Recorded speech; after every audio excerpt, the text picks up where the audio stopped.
مغربی کنارے پر قبضہ روکنے سعودی عرب میدان میں آ گیا۔ سعودی حکام کے مطابق مغربی کنارے کے الحاق کی کوششیں کسی صورت قبول نہیں۔ فلسطینی علاقے شامل کیے تو فضائی حدود اسرائیل کے لیے بند کر دیں گے۔ عالمی برادری آزاد فلسطینی ریاست کی حامی اسرائیلی اقدام مسترد کرتے ہیں۔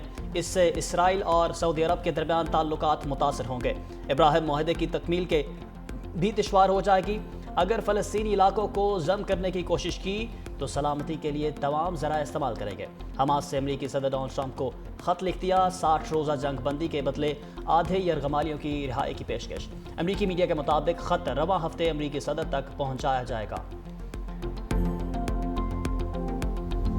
سپریم کورٹ نے ملٹری کورٹ کے سزا یافتہ ملزموں کو اپیل کا حق دے دیا۔ فوجی عدالتوں کے خلاف آئینی بینچ میں انٹرا کورٹ اپیلوں کا تحریری فیصلہ جاری۔ اپیل کا حق دینے کے لیے حکومت کو 45 روز میں قانون سازی کی ہدایت۔ جسٹس امین الدین خان نے 68 صفحات پر مشتمل فیصلہ تحریر کیا۔ جسٹس محمد علی مظہر نے 47 صفحات کا اضافی نوٹ لکھا۔ جسٹس امین الدین، جسٹس حسن رضوی، جسٹس مسرت ہلالی اور جسٹس شاہد بلال نے اتفاق کیا۔ سپریم کورٹ آئینی بینچ نے 7 مئی کو انٹرا کورٹ اپیلیں منظور کی تھی۔ جسٹس جمال بندخیل، جسٹس نعیم افغان نے اختلافی نوٹ تحریر کیا تھا۔ سپریم کورٹ نے انٹرا کورٹ اپیل میں ملٹری ٹرائل کی اجازت دی تھی۔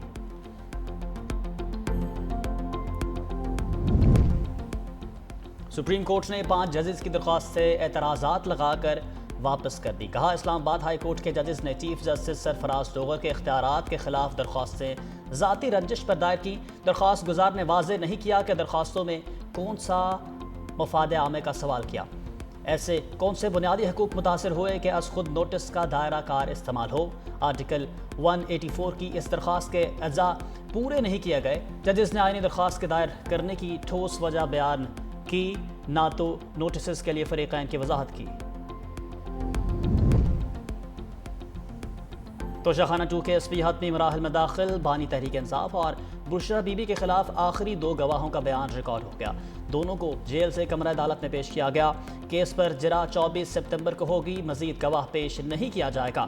مجموعی طور پر 18 گواہوں کی شہادت قلم بند کی جا چکی ہے۔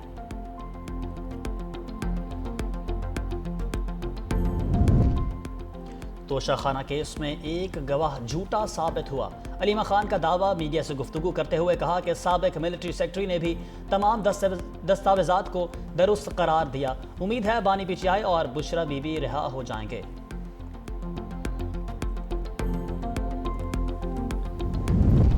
بانی سے ملاقاتیں ہونے پر حالات میں بہتری آ سکتی ہے۔ بیرسٹر گوہر کو یقین ہے۔ میڈیا سے گفتگو میں کہا کہ توشہ خانہ 2 کیس میں ملاقات کی اجازت نہیں دی گئی۔ امید ہے آج بانی تحریک انصاف سے ملاقات ہو جائے گی۔ اگر ملاقات نہیں ہونے دی جاتی تو اس سے دوریاں بڑھیں گی۔ بانی نے خود بھی کہا کہ ملک بھی میرا، فوج بھی میری۔ پاکستان کی بات آئی، ہم سارے اپنے ملک کے ساتھ کھڑے ہو گئے۔ 6-0 سے ہم جیتے ہیں، اس کی مثال دنیا میں نہیں ملتی۔ پاکستان سعودی عرب کا دفاعی معاہدہ اچھی بات ہے۔ پنجاب میں تاریخ کا بدترین سیلاب تباہی کی داستانیں چھوڑ گیا۔ جلال پور پیراوالا میں سیلابی پانی کم ہوتے ہی لاشیں ملنا شروع ہو گئیں۔ موہنا، سندیلا، اوباڑہ، جنوبی عنایت پور سے 3 لاشیں برآمد۔ سانول، رمضان، عارف کی لاشیں ورثاء کے حوالے۔ سیلاب کے باعث M5 موٹر وے 11 مقامات سے متاثر۔ متعدد ٹنلز کو بھی نقصان۔ دونوں ٹریک ٹوٹنے پر موٹر وے 10ویں روز بھی بند۔ سیلابی پانی نے دادو کی تحصیل مہیڑ کے مزید علاقوں کو لپیٹ میں لے لیا۔ دریائے سندھ کا پانی سادی موسانی شہر میں داخل۔ دکانیں اور قبرستان بھی زیر آب۔ فصلیں ڈوبنے سے کسانوں کا نقصان۔ علاقہ مکین مال مویشی لے کر بچاؤ بند پر پناہ لینے پر مجبور۔ دوسری جانب سندھ کے دریاؤں اور بیراجوں پر پانی میں کمی کا سلسلہ جاری۔ گڈو بیراج پر پانی کی آمد 2,60,309 کیوسک ریکارڈ۔ سکھر بیراج پر پانی کا بہاؤ 2,61,554 جبکہ کوٹری بیراج پر 3,64,041 کیوسک رہا۔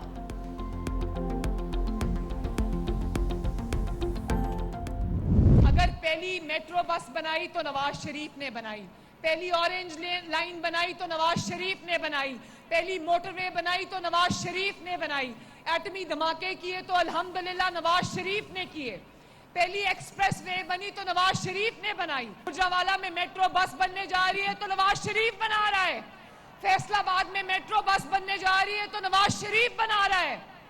اور ساہیوال میں اگر گرین بس آئی ہے تو نواز شریف لے کر آیا ہے ماشاءاللہ، کہ اگر پاکستان سے نواز شریف کی خدمت نکال دو تو کھنڈرات کے علاوہ کچھ نہیں بچے گا.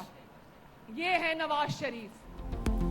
اگر نواز شریف کے کام نکال دیں تو ملک میں کھنڈرات بچے گے. وزیر اعلیٰ پنجاب مریم نواز کا 2 ٹوک موقف. ساہیوال کے لیے الیکٹرک بس منصوبے کا افتتاح کر دیا. طلبہ، خواتین، بزرگ اور خصوصی افراد مفت سفر کریں گے. جلسے سے خطاب میں سیلاب متاثرین کے لیے امدادی پیکج کا اعلان.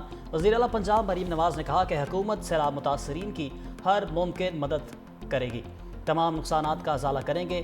اب پنجاب کے تمام شہروں میں ماحول دوست الیکٹرک بسیں چلیں گی. بسوں میں فری وائی فائی کی سہولت بھی ہوگی. معذور افراد کے لیے خصوصی ریمپ بھی ہوں گے. وزیر اعلیٰ مریم نواز کا بہاول نگر میں فلڈ ریلیف کیمپ کا بھی دورہ. سیلاب متاثرہ خاتون کے ساتھ بیٹھ کر سلائی مشین چلائی. کیمپ میں قائم اسکول کے بچوں سے بھی ملی.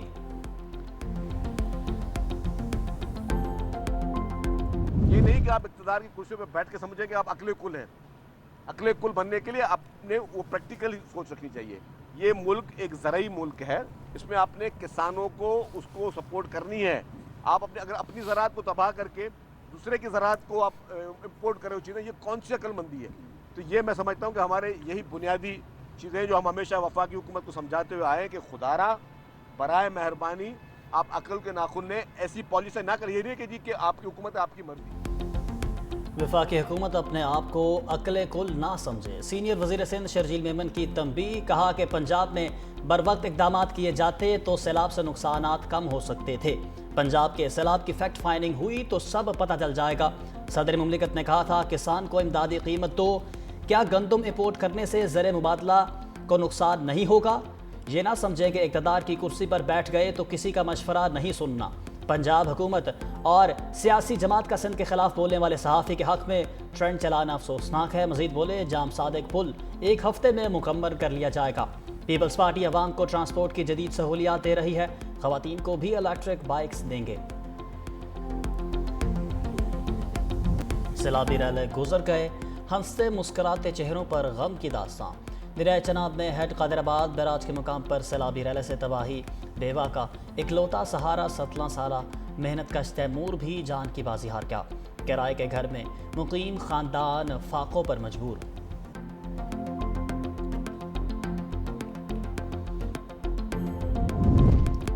پاکستان صنفی مساوات پر یقین رکھتا ہے. پاکستان میں خواتین ہر شعبے میں کردار ادا کر رہی ہیں. نائب وزیر اعظم اور وزیر خارجہ اسحاق ڈار کا اقوام متحدہ میں عالمی کانفرنس سے خطاب. کہا سماجی تحفظ اور خواتین کو با اختیار بنانے کے اقدامات جاری ہیں. نیو یارک میں دولت مشترکہ کے وزرائے خارجہ کا اجلاس. نائب وزیر اعظم اسحاق ڈار کی شرکت. اسحاق ڈار نے عالمی چیلنجز سے نمٹنے کے لیے دولت مشترکہ کے مؤثر پلیٹ فارم کو سراہا.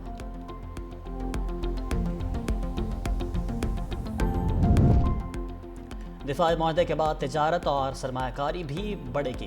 سعودی عرب کا اعلیٰ سطح کا وفد اکتوبر میں پاکستان آئے گا. سعودی عرب کے ساتھ تجارت بڑھانے سے متعلق امکانات کا جائزہ لینے کے لیے اجلاس. وفاقی وزیر تجارت جام کمال سمیت دیگر متعلقہ حکام کی شرکت. ذرائع وزارت تجارت کے مطابق infrastructure, oil sector, digital economy میں سعودی سرمایہ کاری کا امکان ہے.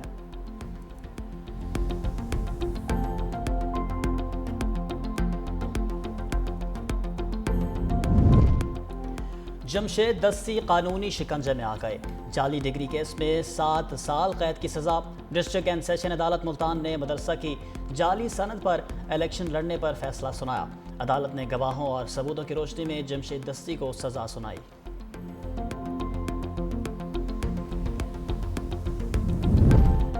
اسد قیصر کو گرفتار کر کے پیش کرنے کا حکم. جوڈیشل کمپلیکس حملہ کیس میں وارنٹ گرفتاری جاری کر دیا گیا. اسلام آباد کی انسدادی دہشت گردی عدالت میں کیس کی سماعت. پرویز الہی، اسد عمر، شبلی فراز کی حاضری سے استثناء کی درخواست سے منظور. بانی پی ٹی آئی کے حوالے سے وزارت قانون کو لکھے گئے خط کا جواب تاحال نہ آیا. مزید سماعت 6 اکتوبر تک ملتوی. آزادی مارچ کیس میں سابق گورنر سندھ عمران اسماعیل کے وارنٹ گرفتاری جاری کر دیا گئے. ڈسٹرکٹ اینڈ سیشن کورٹ اسلام آباد کا گرفتار کر کے پیش کرنے کا حکم.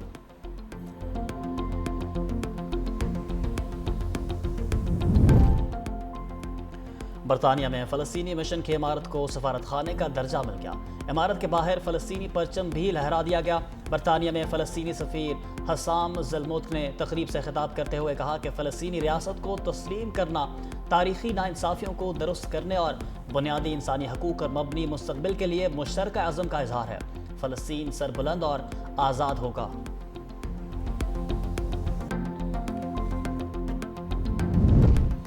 سعودی عرب اور قطر کا فلسطین کو تسلیم کرنے کا خیر مقدم۔ برطانیہ، آسٹریلیا، کینیڈا اور پرتگال کا شکریہ ادا کیا۔ سعودی وزارت خارجہ کے مطابق یہ دوست ممالک کی جانب سے امن کی راہ میں سنجیدہ عزم ہے۔ اقوام متحدہ کی قراردادوں کی روشنی میں دو ریاستی حل کو آگے بڑھانا ضروری ہے۔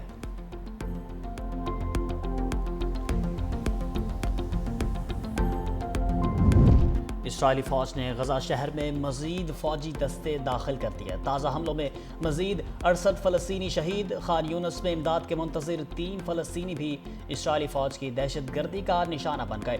اسرائیلی فوج نے تازہ حملوں میں شاتی پناہ گزین کیمپ سمیت مختلف رہائشی عمارتوں کو نشانہ بنایا۔